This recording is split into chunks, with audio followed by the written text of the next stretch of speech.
Welcome to the History Show, and today we have a very special guest, Rocky Fronk from Spirit Lake.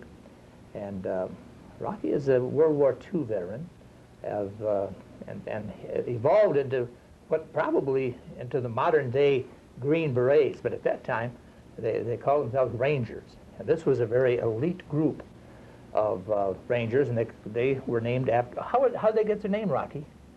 At that time, Colonel Darby, he excuse me, he came in and he had to come up with some sort of a name for him. He was the one that instigator and really pushed this thing through. And he came up with it. How and when, I don't know, but he had this plan prior to the time of being interviewed to get this organization started. And Rangers, you had a special duty over the ordinary troops, didn't you? Yes. And what was that? Well, we took our training with the British Commandos, so it was more or less shock troops. Nearly all of your action was behind the lines for scouting and demolitions and things that normally wouldn't be attached to an infantry. You kind of softened it up a little bit, maybe. Would that be a good word? Very true, very true. And so at that time it was Colonel Darby, and it became known as Darby's Rangers. And we have a picture of Colonel Darby that we're going to show you. And also, I think, Rocky, we have a picture of all of the Rangers. Is that right, at one time? And tell me about that picture. Well, that was the top section of the picture represents the Ranger organization that went into the European campaign. Okay. After we went on it, we only had 500 when we went into Africa, then it built up with replacements.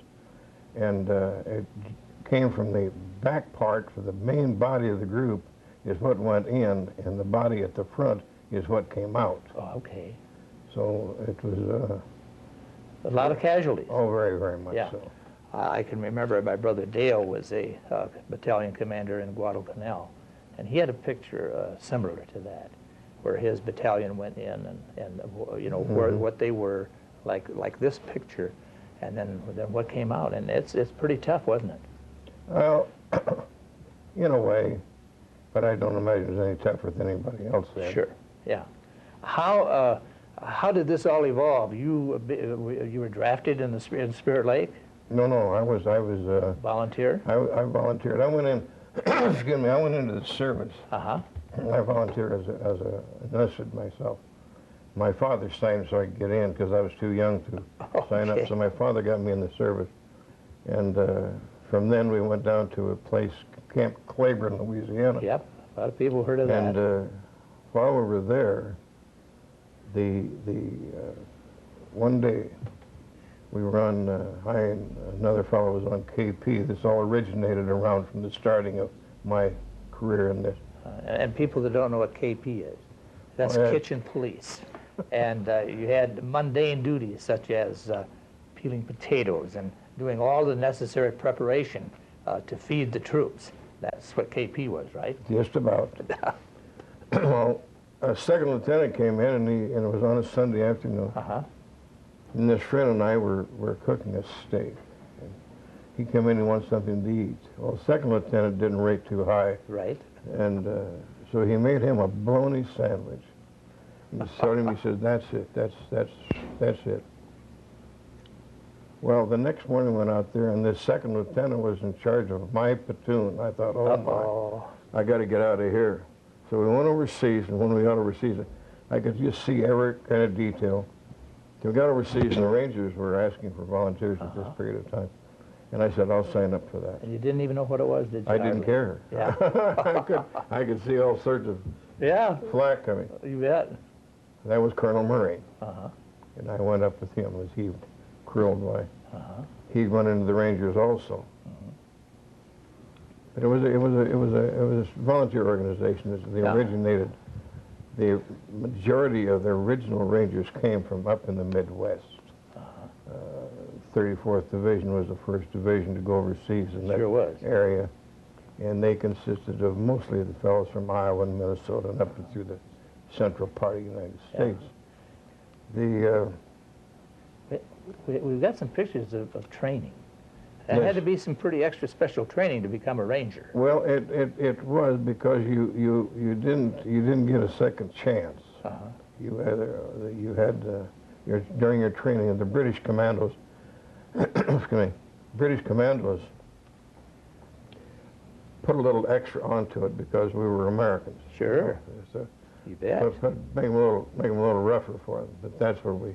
Probably a blessing in disguise, I think too. so. I think so, very much so. Yeah. It helped a lot of people out and a lot of troops out in later years. Sure.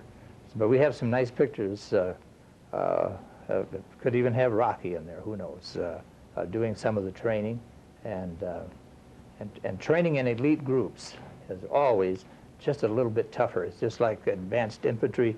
A person is a little better trained than an infantry person. They just put it to you a little tougher. We're going to be back right after these messages. Visiting with Rocky Fronk about being a ranger, and Darby's ranger, especially in World War II. And Rocky, it had to be quite an experience. After the training, then what happened? Well, after the training, we a little town in Dundee, Scotland. We stationed outside of there, and we lived in, excuse me, civilian homes. Oh. The British Commandos done this for years, and they would take them into these different homes in these towns and cities, and these people you would stay there. They would, you ate there, you slept there, and you done your training, wharf training down by the waterfront and in the different places. From there, they selected a group that they went on down and went into Dieppe, and there was a selected group on that. They didn't take the whole organization. And I think we have some LST landings that could well have been there. Who knows? Could have very well be. They had it was a lot of casualties, but most of them were Canadians and Australians. The British Commando consisted of mostly of everything but British. There's Australians and Irish and Scots and Canadians and so on and so forth, anything that had to do with that. They called themselves the British Commandos because that's where it was at, I guess. Commandos. Yes. Oh, okay. So we took our training, our complete training with them. Then after that, then we went into Africa. We went through Africa, and up through Sicily, Italy, and that's primarily where your people were. Yes. Darby's Rangers. And you seem to have a great deal of respect for Colonel and then to be Brigadier General Darby. Oh, I do. Yeah, you tell me a little bit about what you know about him. Well, he was kind of a quiet fellow. He didn't have to say anything only once. And you didn't. There was no threat. He never threatened anybody. He just told you, and that was it. Sure. He was a great commander. Great commander. He picked and selected his staff pretty thoroughly. Of course, there are a lot of people that disagree with that, but I think the group of officers that we had were outstanding. I also noticed that you have a picture of at that time Colonel Darby with Wendell Willkie, who was a presidential candidate. I wonder how that came to be. When we came back, I think that everyone they were classified. We were the first group to come back of that classification. And it was hitting the press pretty hot and heavy. So I think that everybody of political power decided that we should have a picture in there somewhere along with that. So we did get quite a little bit of publicity that way. Yes. If they needed a little boost, there was a place to go get it. Sure, at, you know. Sure. And then I saw one with General Patton, with Colonel Darby, or at that time I think it was no, he was still a colonel, with General Patton. That had to be quite an event. You remember much about that? Not really as far as their meeting consisted of, but I think the admiration for Patton was a little less than great. Oh yeah, he was a controversial guy, wasn't he? He was very. I myself had no ill feelings toward the man. I had no dealings with the man, but he wasn't too well loved by the Ranger organization. Yeah, but he did he was kind of like MacArthur. He was a controversial type of person. Oh, that's very true. And I think any time that you're in a leadership position like that, there's going to be pros and cons. Oh, you can't. Or there isn't anything in life. I mean, you can't. Everyone can't like you. Mm-hmm. What did you like most about your term of duty? Well, I think the majority of the group, the whole Ranger organization, I was the youngest Ranger they had in the organization. Mm-hmm. Because your dad signed to let me go in the service. Yeah. So I'm a regular Army. I wasn't drafted. So the majority, all of them, I think, well, at that period of time, I think maybe 28 was the oldest man we had in the organization. That was the colonels and on down. But the majority of us were, well, as I said, I was younger, but the majority of the guys were in their early 20s. And at that age, you didn't have time. There had been no previous conflicts or anything that you could get fear of. So we were all young, and it was all new, and it was all fun. Yeah, It wasn't all fun, but it was exciting, something that we... Something you wouldn't be doing in Spirit Lake, Iowa. Well, no, and I don't think we'd want to do it again. No. But at that period of time, it was very... It was worth it. A lot of you guys have kept in touch, haven't you? We have. We've been in touch ever since, well, for over 50 years now. The National, which is nationwide, they meet every 2 years. The chapters were broken up into chapters, and this is naturally the Iowa chapter. But being the chapter here, we do have a little better attendance than the rest of them. When we came back from overseas, they split up. I mean, someone would go here and there and so on and make their living.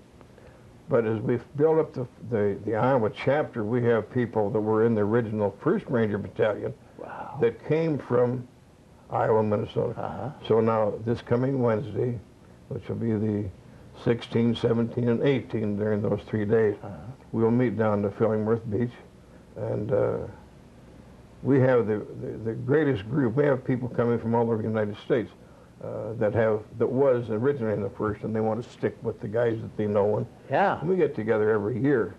And, every year? We do an Iowa chapter every year. That's great, isn't it? And we've been here now. This will be our 8th year we've came here to Spirit Lake.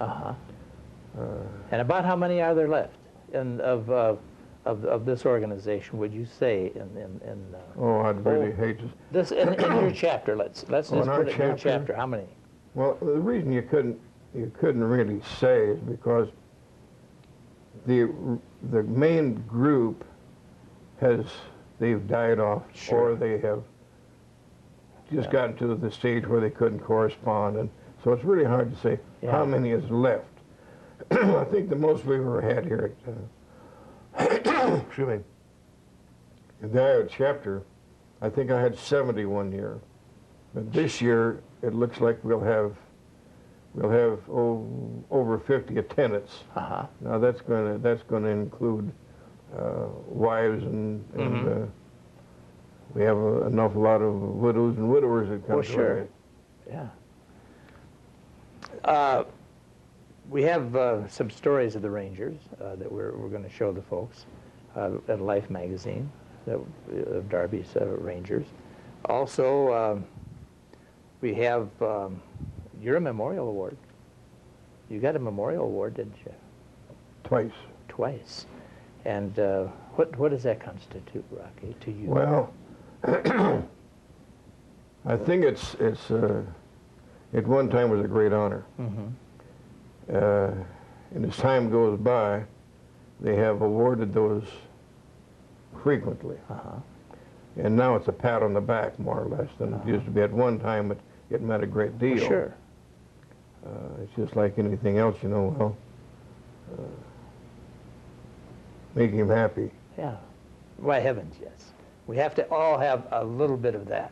Then from going into the service in World War II, with your dad signing the enlistment papers, going in, where did you take your boot camp? Oh, that was Camp Claiborne? Camp Claiborne, Louisiana. Camp Claiborne, Louisiana.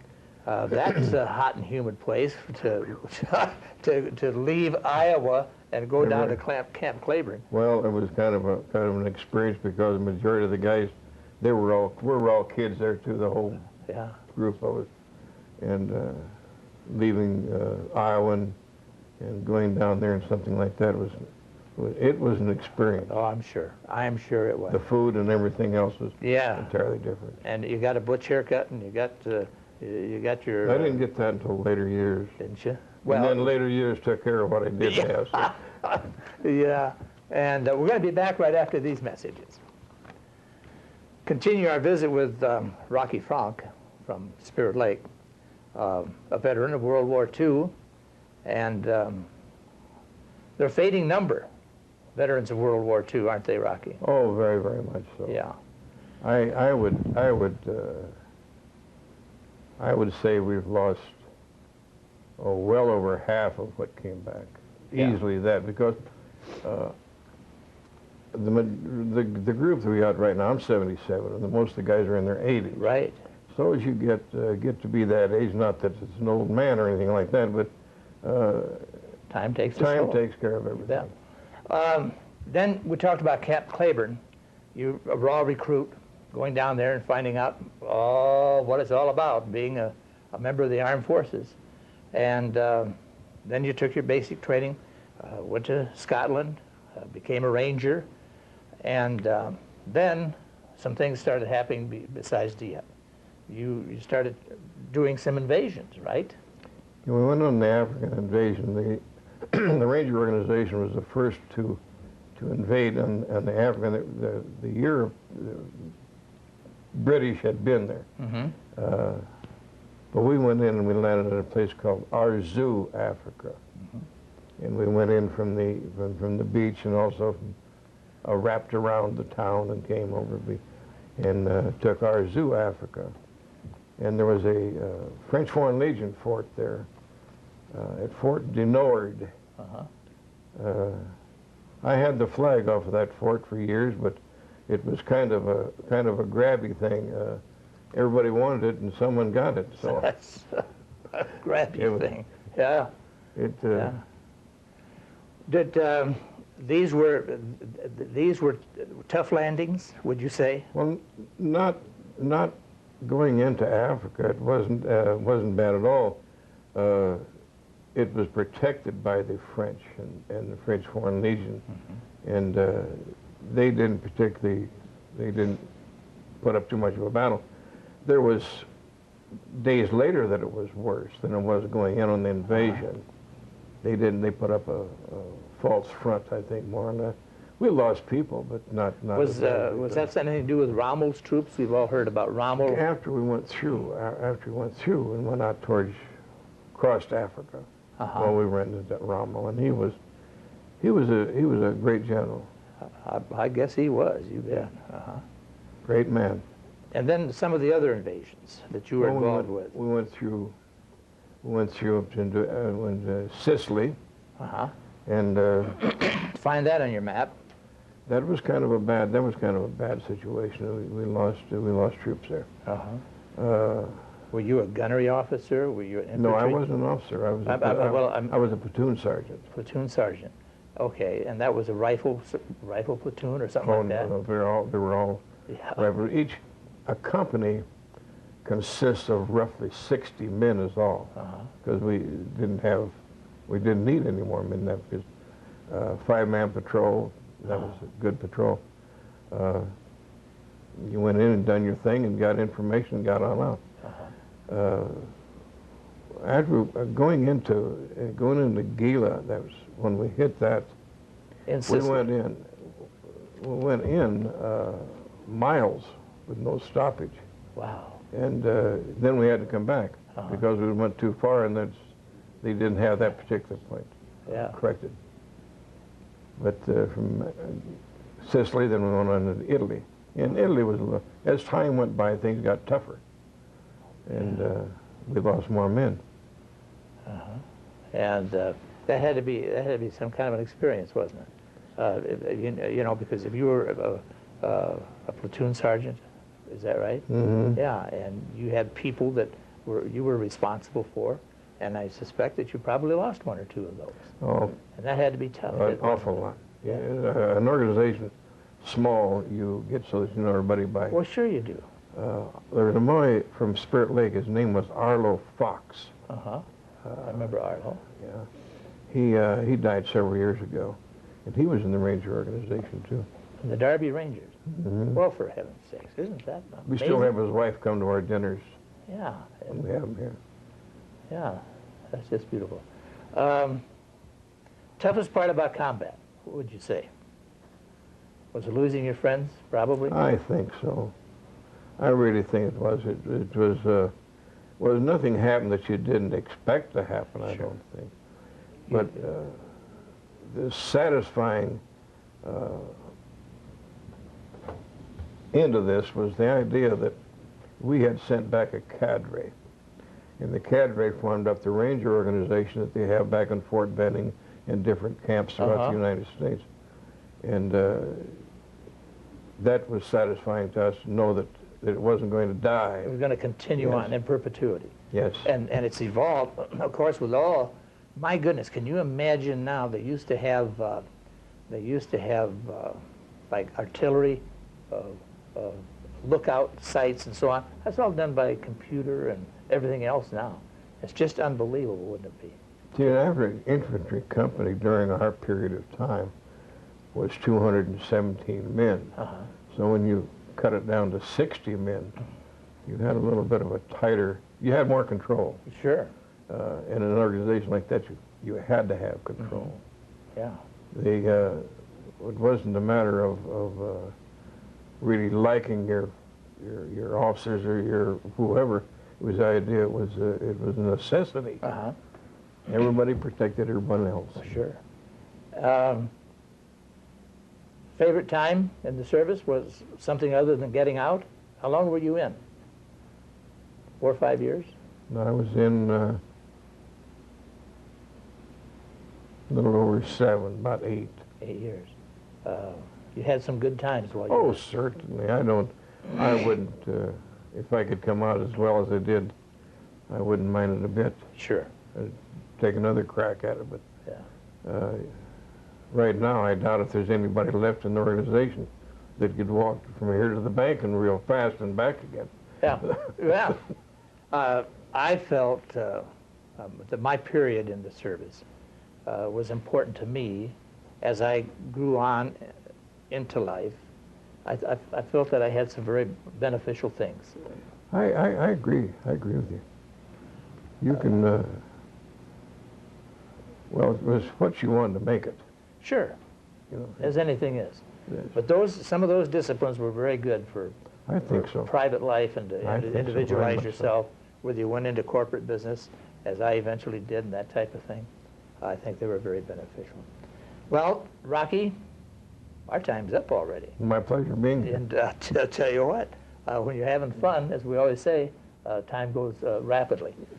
I hope that some of the folks are kind of got a little bit of an idea about some of the things that went on in elite units in World War II, and that you might have a better understanding of what it was about, why it was, and what it created for you and I as citizens of the United States of America.